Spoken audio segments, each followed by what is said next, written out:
It's a clash of legends at the Russian Championship.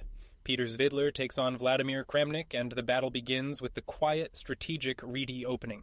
Both players develop classically. Svidler fianchettos his bishop to g2, exerting long-range pressure, while Kramnik develops his pieces and puts a pin on the f3 knight with bishop to g4.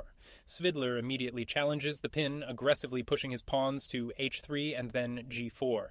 This forces Kramnik's bishop back and sets the stage for a complex strategic fight. But Kramnik finds the perfect response. The bishop drops back to g6. This is the only move that keeps the balance, preparing to fight for the center and maintain his slight edge. Both sides continue to bring their pieces into the game. Queens come to e2 and c7, and then the critical decision, white castles kingside and black castles queenside. The battle lines are drawn for an all-out attack.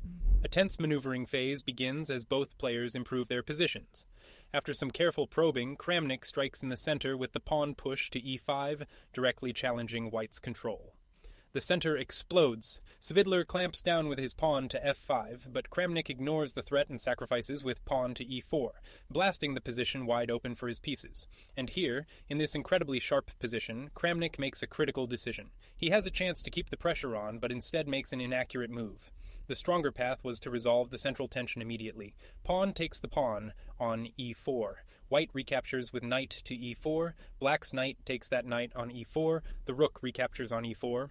And after queen to g3, the position is roughly equal, but in the actual game, Kramnik plays the rook to e8, and this gives Svidler a golden opportunity to seize the advantage by smashing open the kingside. Svidler doesn't hesitate.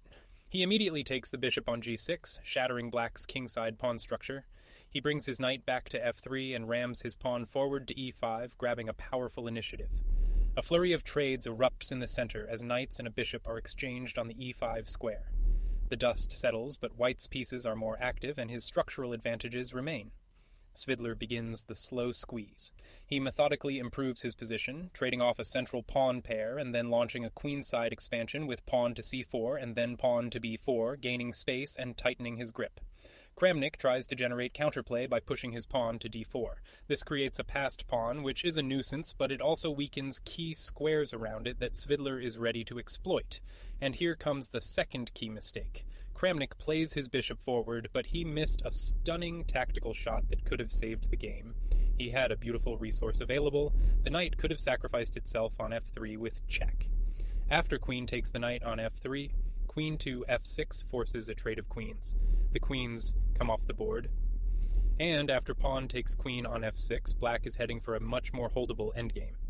Instead of that beautiful sequence, Kramnik brings his bishop to d4, a natural-looking move that unfortunately allows Svidler to launch a decisive attack, and Svidler unleashes a thunderbolt. Rook to g3, a brilliant sacrifice, giving up the entire rook just to eliminate black's powerful bishop.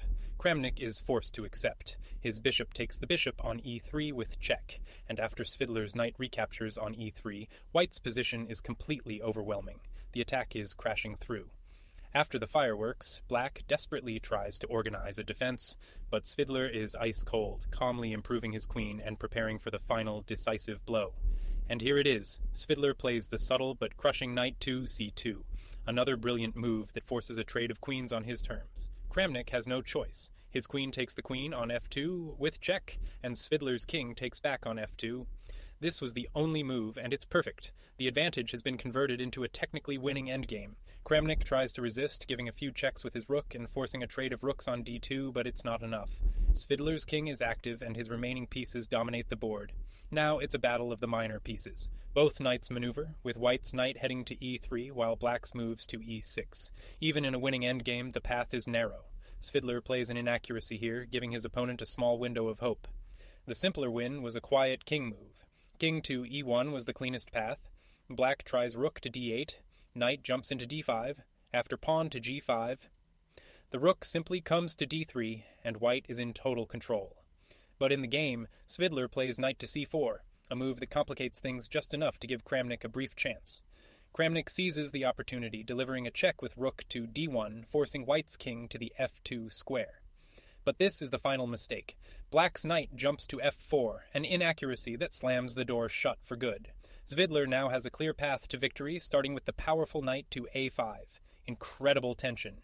Even now, Svidler makes one last small slip, showing just how difficult these positions are to convert. He plays a good move, but not the computer's choice. The engine prefers the amazing knight to a5. After knight takes bishop on g2, the king simply recaptures on g2.